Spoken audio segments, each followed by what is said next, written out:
हमारे solar system में 8 ग्रह हैं। 4 ग्रह चट्टानों से बने हैं, 2 मुख्य रूप से गैस के हैं और 2 को आइस जायंट्स कहा जाता है। लेकिन सबसे हैरानी की बात यह है कि इन सभी ग्रहों की शुरुआत लगभग एक ही समय में, लगभग एक ही गैस और धूल के मटेरियल से हुई थी। तो फिर सवाल यह है कि एक ही जगह से निकला मटेरियल किसी जगह चट्टानी ग्रह बना देता है और कहीं इतना बड़ा गैस का ग्रह बना देता है कि उस पर पैर रखने के लिए कोई ठोस जमीन ही नहीं मिलती। और अगर सूर्य से दूरी ही इसकी वजह है, तो फिर प्लूटो और बाहरी सोलर सिस्टम के कई चंद्रमाओं पर आज भी मजबूत चट्टानी जमीन कैसे मौजूद है? आखिर ग्रहों के बनने के समय ऐसा क्या हुआ था कि मर्क्यूरी, वीनस, अर्थ और मार्स ठोस बन गए, जुपिटर और सैटर्न गैस जायंट्स बन गए और यूरेनस तथा नेपट्यून आइस जायंट्स बन गए? आज हम बिल्कुल शुरुआत से समझेंगे कि एक ही सोलर सिस्टम में बने ये 8 ग्रह आखिर इतने अलग अलग कैसे बन गए, और अगर ये ग्रह एक जैसे बनते तो हमारी पृथ्वी पर क्या प्रभाव पड़ता। करीब 4.6 अरब साल पहले हमारा सोलर सिस्टम आज जैसा बिल्कुल नहीं था। उस समय न पृथ्वी थी, न जुपिटर, न सैटर्न और न ही हमारा सूर्य, बल्कि उस समय अंतरिक्ष में गैस और धूल का एक बहुत बड़ा बादल था जिसे सोलर नेबुला कहा जाता था। इसमें ज्यादातर हाइड्रोजन और हीलियम गैस थी, लेकिन इसके अंदर भारी तत्व और धूल के छोटे छोटे कण भी मौजूद थे। फिर इस बादल का एक हिस्सा अपने ही गुरुत्वाकर्षण के कारण सिकुड़ने लगा। जैसे जैसे यह सिकुड़ता गया, ज्यादा से ज्यादा मटेरियल बीच की तरफ जमा होने लगा। वहां दबाव और तापमान बढ़ता गया और धीरे धीरे इसी मटेरियल से हमारा सूर्य बना। लेकिन सारी गैस और धूल सूर्य में नहीं गया, बल्कि जो बचा हुआ गैस और धूल था वो सूर्य के चारों ओर घूमने लगा और यही बचा हुआ मटेरियल आगे चलकर सारे ग्रहों के निर्माण का आधार बना। मतलब पृथ्वी, मंगल, बृहस्पति या शनि अलग अलग जगहों से नहीं आए थे। इन सभी की कहानी की शुरुआत इसी एक विशाल सोलर नेबुला से हुआ था। सूर्य के बनने के बाद जो भी मटेरियल सूर्य के चारों तरफ घूम रहा था वो धीरे धीरे एक फ्लैट डिस्क का रूप लेने लगा। इसे प्रोटोप्लैनेटरी डिस्क कहा जाता है। इसी डिस्क में ग्रह बनने की असली शुरुआत हुई।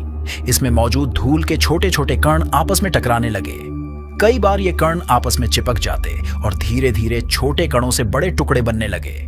समय के साथ ये टुकड़े और बड़े होते गए, उनकी ग्रेविटी भी बढ़ती गई, जिससे वे अपने आसपास मौजूद और भी मटेरियल को अपनी तरफ खींचने लगे। इस तरह छोटे छोटे कण बड़े बॉडीज में बदलते गए, जिन्हें प्लैनेटेसिमल्स कहा जाता है।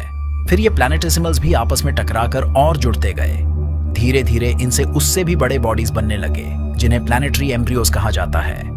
लाखों करोड़ों साल तक यही प्रक्रिया चलती रही और इन प्लैनेटरी एम्ब्रियोज से आगे चलकर हमारे ग्रहों की नींव तैयार हुई। यानी ग्रह अचानक एक दिन बनकर तैयार नहीं हुए थे। वे छोटे छोटे कणों से शुरू होकर धीरे धीरे बड़े होते गए और इस पूरी प्रक्रिया के दौरान सोलर सिस्टम के अलग अलग हिस्सों में मौजूद परिस्थितियां भी एक जैसी नहीं थीं, क्योंकि सूर्य के पास का इलाका बहुत गर्म था, जबकि उससे दूर का इलाका बेहद ठंडा था। इसकी वजह यह था कि सूर्य की गर्मी और ऊर्जा दूरी बढ़ने के साथ कमजोर होती जाती है। और आपको तो पता ही है कि डीप स्पेस पूरी तरह बर्फीला और -270 डिग्री सेल्सियस के करीब ठंडा है। अगर सूर्य ना हो तो सारे प्लैनेट जम जाएंगे। दोस्तों, उस समय सूर्य के पास तापमान इतना ज्यादा था कि पानी जैसे पदार्थ वहां गैस के रूप में रहते थे, लेकिन पत्थर और मेटल जैसे भारी पदार्थ सॉलिड रह सकते थे। इसलिए अंदर के इलाके में ग्रह बनाने के लिए मुख्य रूप से यही सॉलिड मटेरियल उपलब्ध था। वहीं सूर्य से जो दूर का इलाका था, वहां का तापमान इतना कम होने लगा कि वहां पानी और कुछ दूसरे पदार्थ जमकर बर्फ के रूप में मौजूद रहने लगे। इस तरह सोलर सिस्टम के अलग अलग हिस्सों में ग्रह बनाने के लिए उपलब्ध मटेरियल अलग हो गया और यही अंतर आगे चलकर बहुत महत्वपूर्ण साबित हुआ, क्योंकि ग्रहों को बनाने के लिए सिर्फ मटेरियल का होना जरूरी नहीं था, बल्कि उस मटेरियल का सॉलिड या गैस के रूप में होना भी बहुत मायने रखता था। और इसी बदलाव के बीच सोलर सिस्टम में एक खास सीमा बनी, जिसे वैज्ञानिक फ्रॉस्ट लाइन या स्नो लाइन कहते हैं। अंदर की तरफ छोटे और चट्टानी ग्रहों की नींव तैयार हो रही थी, जबकि बाहर की तरफ बड़े प्लैनेटरी कोर्स बनने की परिस्थितियां बन रही थीं। और इन्हीं बड़े कोर्स ने आगे चलकर हमारे सोलर सिस्टम के सबसे विशाल ग्रहों के निर्माण का रास्ता तैयार किया। सूर्य के पास वाले इलाके में मुख्य रूप से रॉक और मेटल जैसे भारी पदार्थ ही सॉलिड रूप में मौजूद थे। यही मटेरियल धीरे धीरे आपस में जुड़ता गया और मर्क्यूरी, वीनस, अर्थ और मार्स जैसे 4 ग्रहों की नींव तैयार हुई।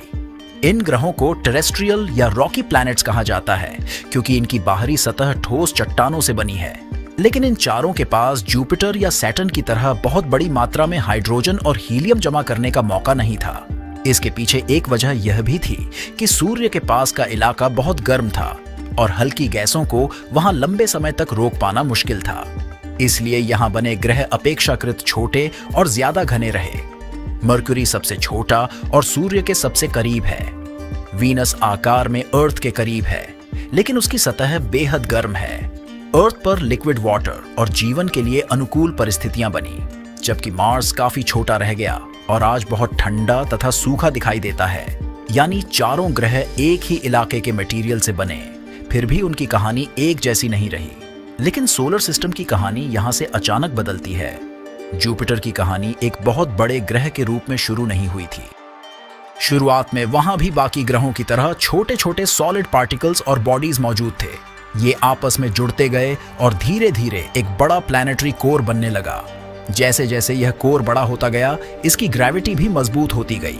अब यह अपने आसपास मौजूद छोटे बॉडीज और मटेरियल को अपनी तरफ खींचने लगा। लेकिन जुपिटर की असली ग्रोथ तब शुरू हुई जब उसका कोर इतना बड़ा हो गया कि वह आसपास मौजूद गैस को भी अपनी ग्रेविटी से पकड़ने लगा। उस समय सोलर सिस्टम में हाइड्रोजन और हीलियम की बहुत बड़ी मात्रा मौजूद थी। जुपिटर ने धीरे धीरे इस गैस को जमा करना शुरू किया और जैसे जैसे उसका मास बढ़ता गया, उसकी ग्रेविटी और मजबूत होती गई। फिर एक ऐसा समय आया जब जुपिटर बहुत तेजी से गैस जमा करने लगा।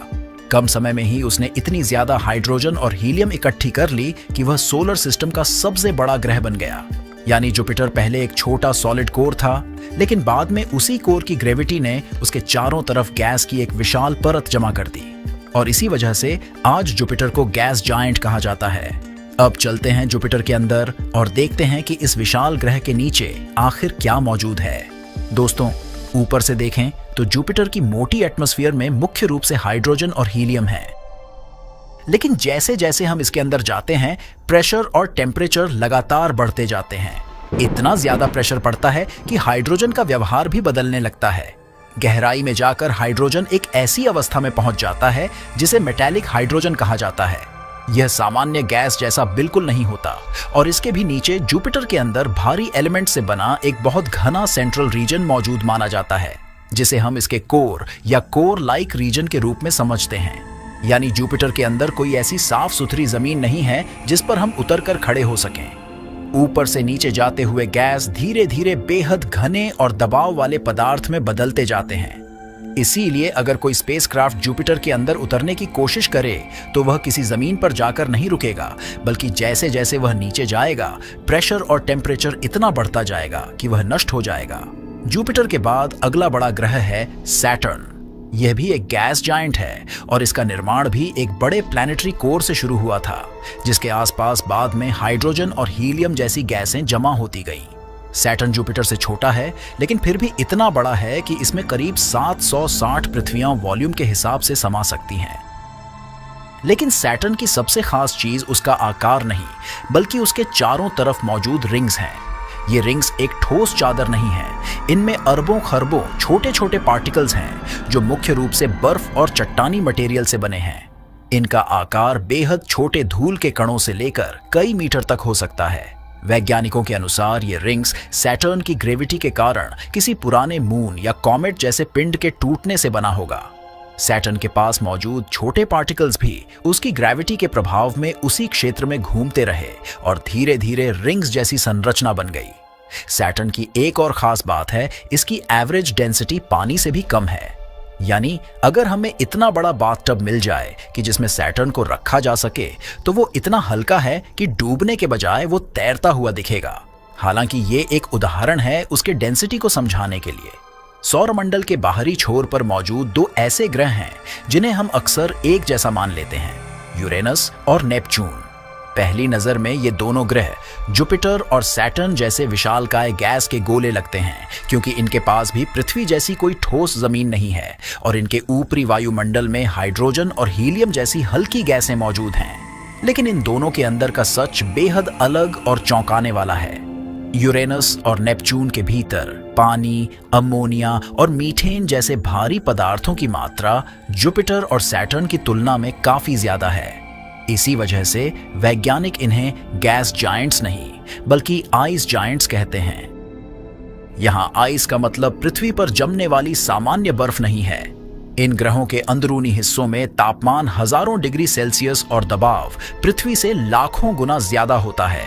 इतने भीषण दबाव में पानी और गैसें सामान्य रूप में नहीं रह पाती, बल्कि एक बेहद घने, उबलते हुए और तरल महासागर में बदल जाती हैं। इस उबलते हुए महासागर के अंदर एक और अविश्वसनीय घटना घटती है, जिसे हीरों की बारिश कहा जाता है। इन दोनों ग्रहों के मेंटल में भारी मात्रा में मीथेन गैस मौजूद है। जब अत्यधिक तापमान और दबाव मीथेन के अणुओं को तोड़ देता है, तो कार्बन अलग होकर ठोस क्रिस्टल बन जाता है। यही ठोस कार्बन असल में हीरे होते हैं, जो इस तरल मेंटल से होकर बारिश की बूंदों की तरह नीचे की ओर गिरते हैं। नेपट्यून के बाद हमारे सोलर सिस्टम की कहानी खत्म नहीं होती। इसके आगे एक बहुत बड़ा इलाका है, जिसे काइपर बेल्ट कहा जाता है। यहाँ करोड़ों छोटे बड़े आइसी और रॉकी ऑब्जेक्ट्स सूर्य के चारों तरफ घूम रहे हैं। इन्हीं ऑब्जेक्ट्स में प्लूटो भी शामिल है। प्लूटो को कभी हमारे सोलर सिस्टम का 9वां ग्रह माना जाता था, लेकिन 2006 में वैज्ञानिकों ने इसे ड्वार्फ प्लैनेट की कैटेगरी में रखा। इसका कारण यह था कि प्लूटो अपनी ऑर्बिट के आसपास के दूसरे ऑब्जेक्ट्स को साफ नहीं कर पाया है, लेकिन प्लूटो को छोटा समझकर नजरअंदाज नहीं किया जा सकता। इसकी सतह पर नाइट्रोजन, मीथेन और वाटर आइस मौजूद है, और इसकी सतह के कुछ हिस्से बेहद चमकीले दिखाई देते हैं। सबसे दिलचस्प बात यह है कि इतनी दूर होने के बावजूद प्लूटो सिर्फ बर्फ का एक साधारण गोला नहीं है। इसके अंदर एक रॉकी इंटीरियर मौजूद है, और माना जाता है कि इसके अंदर का कुछ हिस्सा आज भी जियोलॉजिकल एक्टिविटी दिखा सकता है। और प्लूटो अकेला ऐसा पिंड नहीं है। कुइपर बेल्ट में मौजूद कई ऑब्जेक्ट्स भी हमें बताते हैं कि सोलर सिस्टम के बाहरी हिस्से में सिर्फ गैस और बर्फ ही नहीं, बल्कि रॉकी मटेरियल भी मौजूद है। लेकिन अगर देखा जाए तो जो गैसीय ग्रह हैं, उनके चंद्रमा ठोस हैं जिन पर हम उतर सकते हैं, जबकि इन्हें भी अपने ग्रहों के जैसा गैस या बर्फ का प्लैनेट बन जाना चाहिए था। लेकिन ऐसा हुआ नहीं, आखिर क्यों? दोस्तों, जुपिटर और सैटर्न के चंद्रमा उनके जैसे गैस के नहीं बने, क्योंकि उनका आकार बहुत छोटा था। इन ग्रहों के आसपास बनने वाली छोटी सी डिस्क में रॉक, मेटल और आइस के कण मौजूद थे।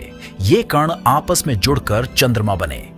लेकिन चंद्रमाओं की ग्रेविटी इतनी मजबूत नहीं थी कि वे हाइड्रोजन और हीलियम जैसी हल्की गैसों को अपने पास रोक पाते। इसलिए उनकी गैस उड़ती गई और पीछे मुख्य रूप से रॉक और आइस बची, जिससे उनकी ठोस सतह बनी। और रही बात प्लूटो और अन्य बौने ग्रहों की, तो वैज्ञानिक इसका कारण ये भी बताते हैं कि जैसे आज सारे ग्रहों का क्रम है, वैसे इनके जन्म के समय नहीं हुआ होगा। हो सकता है प्लूटो और अन्य बौने ग्रह जुपिटर के आसपास बने हों, उनके चंद्रमाओं के जैसे, और जुपिटर की बेहद शक्तिशाली ग्रेविटी ने या तो इन जैसे बौने ग्रह को अपने में समा लिया होगा, और या तो इन्हें बाहर धकेल दिया होगा। तभी तो कई सारे बौने ग्रह कुइपर बेल्ट में आज भी मौजूद हैं। दोस्तों, जुपिटर की ग्रेविटी के चलते आज हमारी धरती भी सुरक्षित है, क्योंकि अगर ये ना होता तो शायद आज हम भी नहीं होते, क्योंकि समय समय पर कई एस्टेरॉयड धरती को तबाह करने के लिए एस्टेरॉयड बेल्ट से निकल कर आते हैं। लेकिन जुपिटर की शक्तिशाली ग्रेविटी के चलते या तो वे जुपिटर में समा जाते हैं, या तो उनका रास्ता बदल जाता है। यानी जुपिटर धरती के लिए एक शील्ड जैसा है। दोस्तों, हमें वीडियो का टॉपिक ढूंढने में काफी समय लग जाता है। यदि आपको किसी भी टॉपिक पर वीडियो चाहिए तो कमेंट में हमें जरूर बताइए, हम उसे आपके लिए जल्द से जल्द लेकर आएंगे।